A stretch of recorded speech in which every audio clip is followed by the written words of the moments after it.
The Chargers made a move to bring in Zeke Elliott to their practice squad on Monday, which is a little surprising after how much he struggled over the last couple of years, but there are a couple of spots where he absolutely could bring something to the Chargers running back room.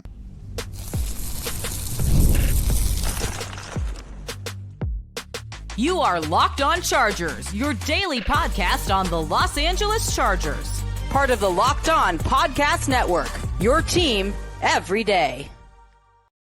What is up, and welcome into the Locked On Chargers podcast. I'm your host, Daniel Wade, joined as always by my co-host, David Droegemeier, and we've been covering the Chargers now for 9 seasons together, but this is our 7th year as the host of the Locked On Chargers podcast, bringing you your team every day. Thank you to the everydayers out there for making us your first listen in this playoff week of Locked On Chargers episodes. And to make sure you never miss the show, go subscribe or follow for free on the Locked On Chargers YouTube channel and listen wherever you get your podcast from. David, what do we got today? Well, Daniel, Cowboys owner Jerry Jones released Ezekiel Elliott with the opportunity for him to go catch on with the playoff team. And reportedly, he had multiple suitors, and he decided to choose the Chargers. So the Chargers signed Zeke Elliott, the longtime Cowboys running back, and we'll see what he's able to bring. And Justin Herbert. We all heard it before. He has to win a playoff game, and then the goalposts are going to continue to move. What does he have to do in order to quiet the haters? And do the Chargers have the ability to go on a deep playoff run?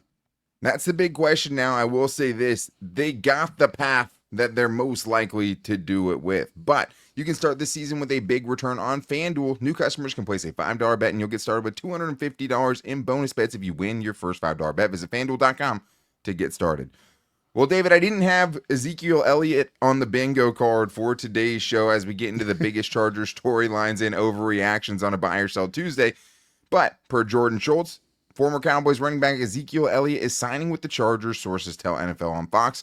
Zeke wanted a chance to compete for a Super Bowl and will add valuable experience to the Bolts offense. Ian Rappaport later told us that it was a practice squad signing, which, as we've talked about all season, doesn't really mean much, right? Very still likely to get brought up, especially if you're brought in at this time of the year. It's for a reason. And so, David, I was a little surprised. I kind of laughed when I saw that Jerry Jones was releasing Ezekiel Elliott. So just as respect to him and not just because he has really struggled, because I'm not going to sugarcoat it. This dude hasn't been a good running back as far as an every down can carry the load type of guy in several seasons now. And while I do think there's a couple of spots where he can help this backfield in this Chargers running back room, it still surprised me a little bit. Yeah, for sure. I definitely was a little bit like, okay, that's an interesting move. Why are the Chargers trying to make that one? But also, I reminded myself, well, Gus Edwards re-injured his ankle, and so it seems like, with the writing on the wall here with this signing, that he's probably not anywhere close to coming back. So they figured they would bring in somebody who has some experience. And hey, when you look at Zeke Elliott, the first 7 years were fantastic. I mean, some of 7 straight years of, really, really high-end production, 4.3 yards per carry and over. But the last couple of seasons, yeah, he's been a shell of himself. He has not been the same type of player. He hasn't had any real significant production since 2022, where he had 876 yards and 12 touchdowns. So that's a good season. But also we have to keep in mind, he's not coming in to be the feature back. He's not going to be your RB1. That's J.K. Dobbins, obviously, right? So this is a guy who's coming in to be a complement, to be a veteran, to bring some of that experience to the table. And at least one thing we know, even this version of Ezekiel Elliott is a very, very good pass protector. Yeah, his PFF scores wouldn't tell you that, but I think if you look at just the numbers and if you know kind of the respect he has in that regard around the league, it would tell you why teams, and multiple teams in this case, would be interested in his services. First of all, he packs a huge pop. One of the more physical pass protecting running backs in the NFL still, right? I mean, now might even have a little bit more cushion for the pushing as far as being able to stonewall dudes in the backfield. But I would say that J.K. Dobbins is a really good pass protector, and this isn't really about that. This is about having guys that aren't him that can do it, because if you look at just what they've done this season, Ezekiel Elliott in 30 pass blocking snaps has given up 2 pressures. Then you look at the other 2 guys that are not named J.K. Dobbins on this roster right now, Hassan Haskins, and also Kamani Vidal. And you look at what they've been able to do, and they've had 52 pass blocking snaps and given up 8 pressures. So I think that shows you right there where they think he can possibly come and contribute, because we had a buy or sell from Grant Shaner who said, buy or sell, Zeke is going to play meaningful snaps in this playoffs. And I would sell that, but I would also say, what is meaningful snaps? I don't think he's going to play a lot of snaps. I don't think that he should be taking, carries necessarily away from Kamani Vidal or even Hassan Haskins. There are a couple places where he can help, and it's not just pass protection. It's also short yardage, because I think we can all remember way back when on Sunday when the Chargers were inside the 1 yard line and 3 straight times got stuffed inside the 1 yard line and ended up kicking a field goal, which is the most frustrating thing in the world. So ugly. Ugh. Zeke can't do much at this age. He's not going to run for 5 yards a carry, but he might be able to bring you something there. And I do give them credit for potentially wanting to try something different, because Hassan Haskins, even though he's looked better, right, the last few games he's had a more meaningful impact, he's not a short yardage back. That's just not what his game is. And when he's done it this year, he's really, really struggled at it. So to get someone like this, that if you're inside the 1, you feel like Zeke Elliott can fall forward for a yard, I absolutely believe that. If you think you can, improve in those short yardage situations, so it's not just a quarterback sneak every time, even though probably should be with the quarterback the size of Justin Herbert. But this is an interesting one. It's also kind of a bet on the Chargers culture and on the Chargers culture coaching staff again, because of how many reclamation projects are on this roster right now. How many guys have had the best year that they've had in years because they are on this team? There's probably 10 of them. No lie. Like that's me putting it like conservatively. There's a bunch of those cases on this roster right now. You're talking about a guy that missed a game this year for missing meetings and got basically suspended for a game and was inactive. You're talking about a guy that obviously whose career is on the downswing. But can you get something out of him? Can you get a few key snaps out of him in the playoff games that are huge? And you have a guy at least that has some playoff experience. But yeah, it does mean, David, that it is bad news on the Gus Edwards front. I mean, hasn't played over the last 2 games, hasn't practiced since re-aggravating that ankle injury. Not looking good like he's going to play this week, at least at this point. We'll see what the practice report says when they come out. But I really hope he has a chance at some point in this playoffs that the Chargers can get things going to make more of an impact, because it would kind of suck to see not only, just not having the season we expected from him, but also just coming off of his best run of the season. Like that run that he had a couple of weeks ago against the Broncos to put that game away is one of the more memorable runs this season, period. So it'd suck if we couldn't see him try to build on that, because it has absolutely kind of been a disappointing season for him.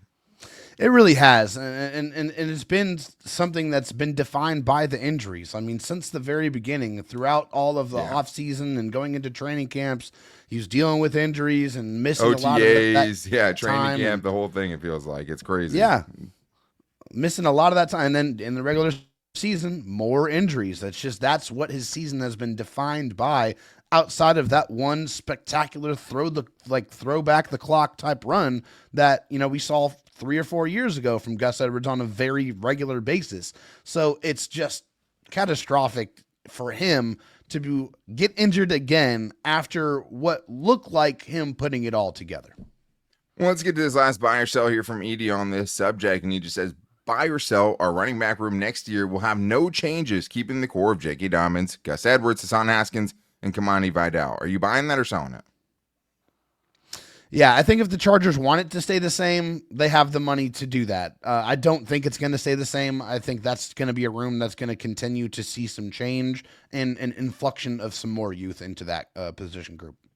Yeah, so it's interesting because they claimed Hassan Haskins, who was drafted in 2022, right? 2022, 2023, 2024. He's still under contract because you pick up that contract when you claim someone off waivers, which means he's still under contract for 2025, along with Gus Edwards and also Kamani Vidal. The only bad news is none of those dudes was an above average running back with the football in their hands this year. The only guy that is headed into free agency in 2025 and J.K. Dobbins. He's definitely towards the top of guys that could get re-signed, but if it ends like this for Gus Edwards, will he be back in 2025? Hassan Haskins obviously has had some decent moments, but overall is more of a special teams player. And Kamani Vidal, I think he'll be back. Obviously, very, very little we've seen from him, but also we haven't seen enough for him to think, okay, he can be the guy next year. He's not at that spot right now. You cannot go into 2025 being like, okay, Kamani Vidal is that guy. He's going to be the lead back for us now. I don't think we've seen that from any of the guys that are under contract in 2025. So it'll be interesting to see what that room looks like. I would agree with you, though.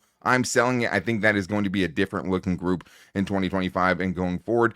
But we still have more great stuff to get into, including the ever lasting hate on Justin Herbert, but can he shut up the haters with one playoff win? I don't think it's going to be that simple. So we're getting into all that and more in today's Locked On Chargers podcast.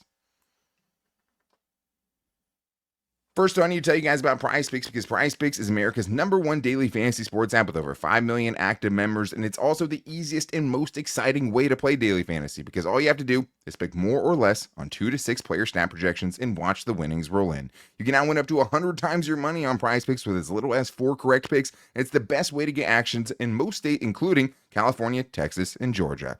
The only thing better than PrizePicks is playoff PrizePicks, and you guys can get in with Chargers projections this week on Saturday. With the Chargers heading to Houston, you could go with Justin Herbert throwing for more than or less than 232.5 passing yards, and pair that with Ladd McConkey getting more or less than 72.5 receiving yards.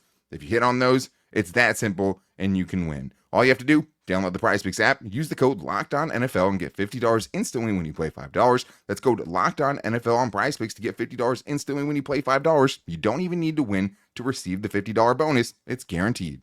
PrizePicks, run your game.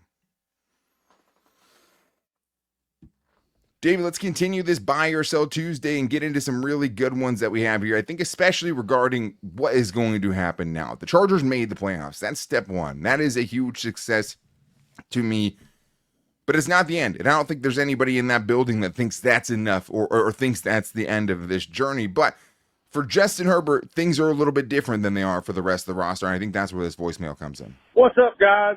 Daniel from Sparta, Tennessee here. Buy or sell, even if Justin Herbert gets past the Texans and wins his first career playoff game, the narrative around Justin Herbert being a winner will not change. They'll start to say, oh, well, he just beat a beat-up Texans team, or, well, he has to win another playoff game. Of course, we all know how great Justin Herbert is and how important he is to this team, but we also know how everyone out in the media world likes to pick on him a little bit. You guys have a great week, and let's go Bolts! Woo! Thank you so much for calling in, and I understand where this is coming from 100%. David, are you buying or selling that it won't change the narrative that much, or maybe even the goalpost will get pushed even farther if Justin Herbert is able to secure his first playoff win in Houston on Saturday? It's going to shut up a small contingent of the media. Okay, that's all that I'm going to give it. So I'm going to buy the fact that really nothing's going to change because the goalposts are going to continue to get pushed back. It's, oh, well, okay, good. You got one playoff win under your belt. Great. Now go get another one. Okay, now go to the AFC Championship game. All right, now go to a Super Bowl. All right, now win a Super Bowl. It's just going to be the same thing over and, oh, you got a ring? Okay, great. Go get another one. Like, that's all it's ever going to be. So you can't go into this thinking that you're going to shut up all the haters because you'll never be able to shut up all the haters, okay? That's just a fact of life. Now, if he wins the playoff game, it's going to be a big thing for him for sure, but I don't think it's going to keep the haters at bay. The one thing I disagree with it, I'd say, yeah, if he wins a ring, I think that'll probably shut everyone up, right? Because, I mean, no one not named Patrick Mahomes is one, especially in the AFC, in a very long time. But I agree with the overall sentiment, and I would definitely buy that things won't change very much. I think what it changes is the conversation. So I think right now, the biggest thing with Justin Herbert is people are hesitant to put him into the top tier of quarterbacks because he doesn't have the playoff win, right? Lamar Jackson, Joe Burrow, Josh Allen, Patrick Mahomes. That's it. To me, we watch him every week. I know he's a top 5 quarterback as far as skill level, talent, all of those things. But I think the conversation just changes because I think right now that's what keeps him out of that conversation. But even if he gets the playoff win, not everyone will put him there. But then it just changes, right? Because, I mean, look at it. Like, to be fair, Josh Allen is heavily criticized for what he's been able to do in the playoffs. He's won 4 consecutive wild card games. Yeah. Winning a wild card game has not been enough for him to shut up the haters. Lamar Jackson, possibly about to be a 3-time MVP. When he's talked about, what is the one thing they talk about? The lack of playoff success, right? Joe Burrow, nobody talks about him because he made it to a Super Bowl. Justin Herbert makes it to a Super Bowl through a Josh Allen, through a Patrick Mahomes, through a Lamar Jackson. That's going to shut a lot of people up. It's going to be really hard to keep him, in the same realm as the other non-elite god tier quarterbacks where he belongs. Yeah. But until he gets there, that's what the conversation is going to be. And just winning a playoff game just kind of puts you in the same boat as the other guys who couldn't do it. Because you know what, Joe Burrow and Josh Allen and Lamar Jackson, Patrick Mahomes obviously they've all at least been to an AFC championship game. And even making it to an AFC championship game hasn't stopped the conversation on those guys. So I think it gives, the haters one less argument for it and the one they want to scream the loudest. But I think the conversation just changes more than anything else. But let's get to this one here from John Clark, who says in the same vein, buy or sell, purely from a media perspective, Justin Herbert needs this playoff win in Houston, as far as the perception of him, more than the Chargers organization needs this playoff win in Houston. 100% buying that. And it goes to the same thing that we're saying right there. If the Chargers don't win, I think the national media sentiment will still be, okay, this team's still going in the right direction. Everything in the arrow is pointing up under Jim Harbaugh. But if Justin Herbert doesn't win this playoff game, especially with the way that the 2022 playoffs played out in Jacksonville with the 27-0 game, it's just more fodder, more ammunition for these people to continue to put the clickbait out that they can justify with arguments like he hasn't won a playoff game. It's 1,000%. Obviously, that's the case. Justin Herbert definitely needs this win more than the organization does, because the organization's playing with house money. We're talking about a new general manager, a new head coach, a completely new coaching staff, another new offensive system, another defensive system. Like, this is unprecedented success from one year to the next. Like this, you don't see that very often. So the organization's looking good, sitting pretty, got a lot of money, got a lot of draft picks to be able to continue this overall after this season. Justin Herbert needs this win so that he can cement himself from a media perspective where we all know he rightfully deserves to be, which is among the top 5 quarterbacks in the league. I sincerely hope that Justin Herbert goes out there and balls out and puts all of these rumors, all of these people, all these talking heads to bed with a all-time playoff performance and win. Well, the thing is like history is only going to see the record, right? History doesn't care that you beat a beat-up Texans team. History doesn't care that Peyton Manning didn't win a playoff only remembers the winners. History doesn't remember that Peyton Manning ended up taking 6 seasons before he won his first playoff game. He doesn't. What he's remembered as a 2-time champion, and that's it, and one of the greatest ever in a Hall of Famer. That's what he can still do.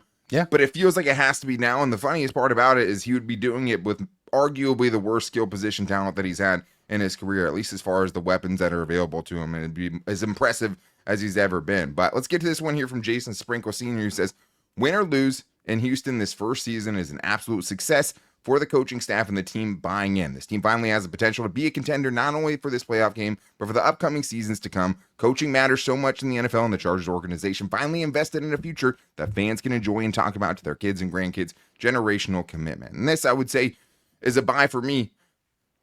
No one in this building is content with making the playoffs. Every person inside that locker room thinks that they can make a run, thinks they can make a run to a Super Bowl. And maybe there's some solace if they can make it to an AFC championship game and lose, especially in year one with Jim Harbaugh. But when you look at it macro, in the micro, it would be a disappointment if you lose to Houston this weekend, period. Yeah. You should go win this game. Yeah. And the macro, the arrow is still pointing up. The Chargers are heading in a great direction that we haven't really felt this confident about in a very long time. I mean, hey, they added 6 wins to their win total, like I said, from last year to this year. That is a tremendous difference, a big time win for the organization, who really, the owner said, had to do a reimagining of how they saw their front office, and they did that. To their credit, they went out there and broke open the checkbook and signed the big-time head coach. And what do you know? That led to real results. And what did we say before when this season started, when Jim Harbaugh and Justin Herbert got paired together? It's playoffs or it's not a successful season. Well, we're here in the playoffs, so yes, by that measure, it is a successful season. I still would expect, and I, very much hope that they get this playoff win. But yes, I think it is very much a successful season in year one of a completely new team. I don't think how you could look at where this team was last year, the situation that this front office and new coaching staff took over, and not think that 11 wins and a 5th seed in the playoffs when, you're only the 5th seed and not winning your division because the Chiefs have lost 2 games this entire season as anything but a success. And I'd also go out on a limb and say this is probably the only year that you're going to be able to stomach a playoff loss in the first round. Yeah, making it's nice. The turnaround is cute. All of those things. Starting 2025 and going forward, I think it's going to take a lot more than one playoff win to make the fans feel like, okay, hey, we are getting over the hump. And that is the next challenge. You got there, you turned it around, you're heading in the right direction. And now it's time to build on it for Joe Ortiz, for this coaching staff, and do even more than that going forward. But hey, you're here right now. Why not make it count? And that's where the next one part of this we're going into is going to be about, which is just now that the Chargers are the 5th seed, has it opened up a path for them to not wait until 2025 and make a deep playoff run this season? We're talking about all that and more in today's Locked On Chargers podcast. I need to tell you guys about Game Time, though, because if you are trying to go to this game still, like David Droegemeier is, you're going to want to get your tickets where David Droegemeier did, and that is Game Time and with Game Time Picks. Game Time has a new feature called Game Time Picks that makes getting tickets for your favorite live events even easier, and Game Time Picks filters out the fluff to show you only incredible deals on great seats so you don't have to waste time searching through thousands of tickets. If you want to take the trip or you just live close like David does, you can get into this game for only $76 with Game Time Picks. And also, I know that's the final price because I toggle the all-in pricing, which means I see the total up front with no surprise fees at checkout. I also saw some really great end zone seats for under $180 for a playoff game, which is crazy. I couldn't believe the prices. And you also get the Game Time guarantee with Game Time, meaning they will credit you 110% of the difference if you can find the tickets in the same section and row for less. All you have to do, download the Game Time app, create an account, and use the code LOCKEDONNFL for $20 off your first purchase. Terms apply. Again, create an account, redeem the code LOCKEDONNFL for $20 off. Download Game Time today. What time is it? Game time. Dave, we have more great buy or sells to get into on a playoff buy or sell episode, and we love all the everydayers out there, and thank you for making us your first listen. If you need a second listen, you want to hear about everything going on in the NFL playoff lane right now, make sure to check out the new slate at Locked On NFL, where there's 2 shows a day. In the morning with Tyler the Madman Rowan, and later on in the barbershop with my boy Tony Wiggins as they bring on the people covering their teams every single day on YouTube and wherever you get your podcast from. Let's get to this next buy or sell here, David, which there were a lot of buy or sells about this. Super Bowl runs, deep runs in the playoffs. We're going to go with this one from Bellicose, who says, buy or sell, we beat the Texans, we beat the Chiefs, and make it to the AFC Championship game in year 1 of the new era. Side note, we go to the AFC Championship game, I'm getting another bolt tattooed right on my neck. That's high stakes. That's very high stakes for this game. I don't know if I had to get a neck tattoo if I'd want the Chargers to win, but I digress. David, are you buying or selling? Hey, now the Chargers have gotten this path through the playoffs that they could make a deep run. Well, it was no mistake why I wanted the Chargers to play the Texans, because this to me is the path of least resistance. Okay, the Texans are by far the team that is reeling the most going into the playoff. Maybe the Steelers. I mean, they lost 4 straight. I would say the Steelers, yeah. but the Texans don't look great either. I mean, they have a lot of injuries, and they have a lot to overcome. I don't ever like to put the cart before the horse, because you have to take care of your business against the Texans before you can look ahead. And so I don't want to make sure that nobody's having that mindset. But I do like the Chargers' chances against the Texans. And I've said it before. I feel like the Chargers can beat the Chiefs. I feel like the Chiefs are vulnerable. And I know you say that, but they still win, and you don't win. And so, and I completely understand that. But I feel like the Chargers at full strength, they just have to go out and close that game out. That's what it has to be. I mean, and nobody's had a lot of success doing it, but I feel like the Chargers have the ability to go beat that team. I want to see it for a third time. If they do have that matchup for a third time, I'm feeling good, and I feel like the Chargers can get that win. You're buying the Chargers making it to the AFC Championship game. Because that's what this buy or sell is. They're beating the Texans, they're beating the Chiefs. Put your name on it if you're feeling it. I'm buying it. Let's go. Oh, okay. I mean, that would have led the show if I would have known that was the answer. But I'm not there yet because I think that people are overlooking just the Texans in general, right? Especially if Rashawn Slater can't play, and we'll talk about that, and hopefully we'll get some news on that for the show tomorrow.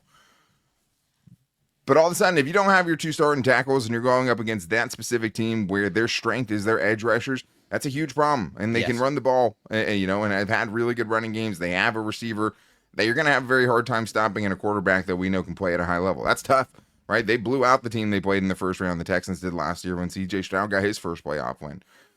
They're not that team, though, this year. I would say that I've said it all along. Hey, I would be totally fine with taking the Chiefs. And I think the other important thing here is the Chargers don't automatically get the Chiefs in round 2. That's Right. another important part of this, because the Chiefs will get the lowest possible seed after the first round. So if either the Broncos, right, or the Steelers end up pulling off an upset, whatever team did that would be going to the Kansas City and playing the Chiefs. Yeah. But if you're the Chargers, all that means is your consolation prize is either the Bills or the Ravens, and neither one of those feels like an easy game either.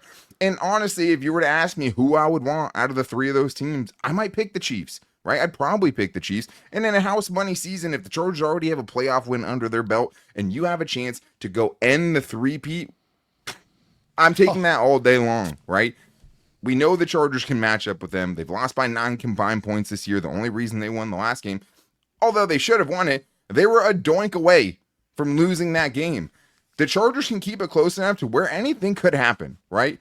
And a doink in the regular season to lose a game you don't feel like they should have won anyways doesn't feel great. You win a game on a doink in the playoffs, that plays, baby. Any Yes, way it through, does. survive and advance.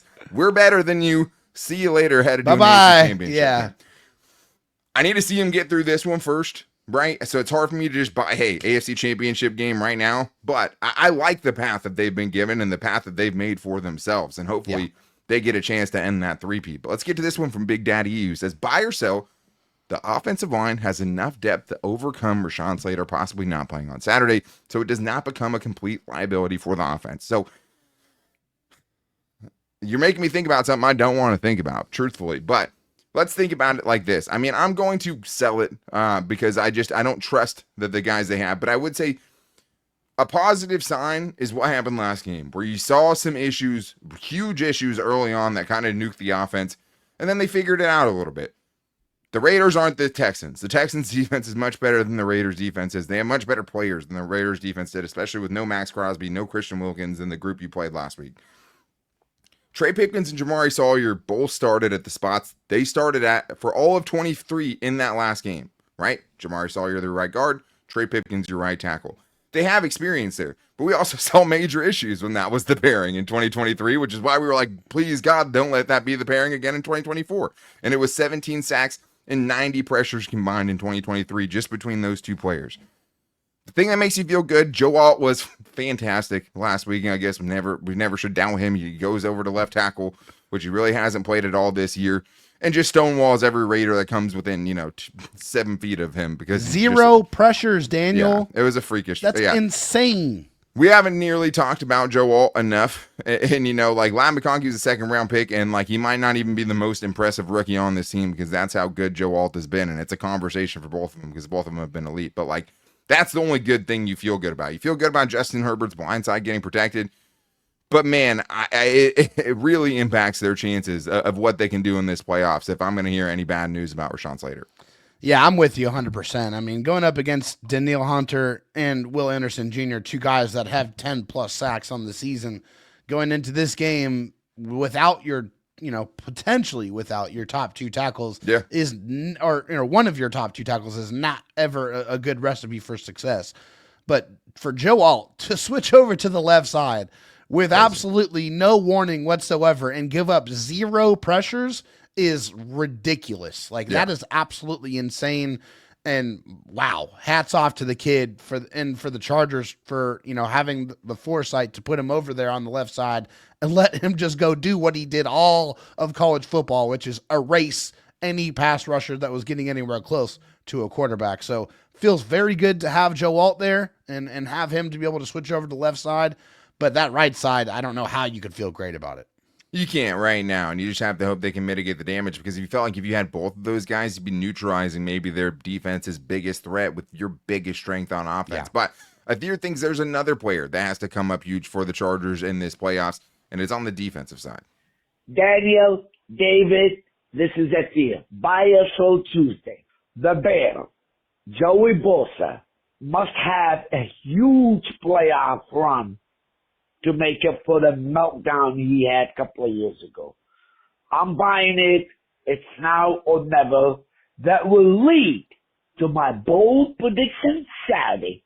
Stay tuned. Love you. Stay tuned. Now, that's a professional radio tease right there. David, you buying or selling what Athir's putting out there? I am buying the fact that I would like to see Joey Bosa have a fantastic big-time performance, and I feel like he does need it to kind of wash away that bad taste that he left in everybody's mouths. And also, we'll say that there's no way he's throwing that type of temper tantrum with Jim Harbaugh on the sideline. No chance. Oh, absolutely. Can you imagine? I cannot. No But chance. yeah, I don't think it's just about the temper tantrum, right? Like the Chargers fans had already kind of been at their wits end with Joey Bosa, just about the availability and being able to stay on the field. But I would say, look, there's been a lot of maintenance and taking care of Joey Bosa this season to have him play the most games that he has since 2021, and in that way, it was a success. But if there's been any training wheels, because he hasn't always looked like he's that same guy this year, but if they let it rip now, you're in the playoffs, right? It's got to be balls to the wall. There's no tomorrow. There's no snap counts. There's no anything else. It's let him go. And if he can't go and he's not having that impact, then put Thule out there. I mean, that's just what it is. There's a huge chance that Joey Bosa is not back on this team in 2025. So for him, a guy who's never really feel like he could fulfill that full potential because he just hasn't been able to go out there. If he could go on a heater on this playoff run and have a meaningful impact that gets the Chargers wins in this playoffs because he has the talent to impact games in that way, man, would that go a long way with this fan base. And I would go out and dare to say that I think it kind of rewrites his history with this team if he goes and gets 4 sacks in 2 games or whatever this ends up looking like in this playoff. So I think he could really change what his Chargers career has been if he has a heater over these next potential few games. But I am hoping for it. And I really am rooting for this dude because it might be the last time we see him in the Powder Blues. And I really would like to see him go out in a positive light. But that's going to wrap things up for today's show. As you will be, we will be waiting for the news on Rashawn Slater. We should be getting an injury report today, and that should enlighten us a little bit. Fingers crossed. We're still hoping for the best. There's no overreaction, but we know how important that he is. So to make sure you guys don't miss tomorrow's show where we'll be talking about it, go subscribe or follow for free on the Locked On Chargers YouTube channel and listen wherever you get your podcast from, as well as finding the show every day on all of our social media. You can hit us up at Locked On LAC where everyone did to get their buy or sells in, but we also post the show there every day, as well as on Instagram at Locked On Chargers and our Locked On Chargers Facebook page. You can find me on Twitter at Dan Talk Sports and David at Dro Talk SD, and we post the show every day as well. But man, a lot of good stuff coming this week. Tomorrow, get into our Chargers mailbag as well, where you guys can hit us up or call in like a Theo did at 323-524-7924 and give us your 30-second Chargers question in a voicemail. But man, a lot to go on this week and a lot we're going to learn today. So make sure you guys are back here with us tomorrow. But until then, take it easy and go Bolts.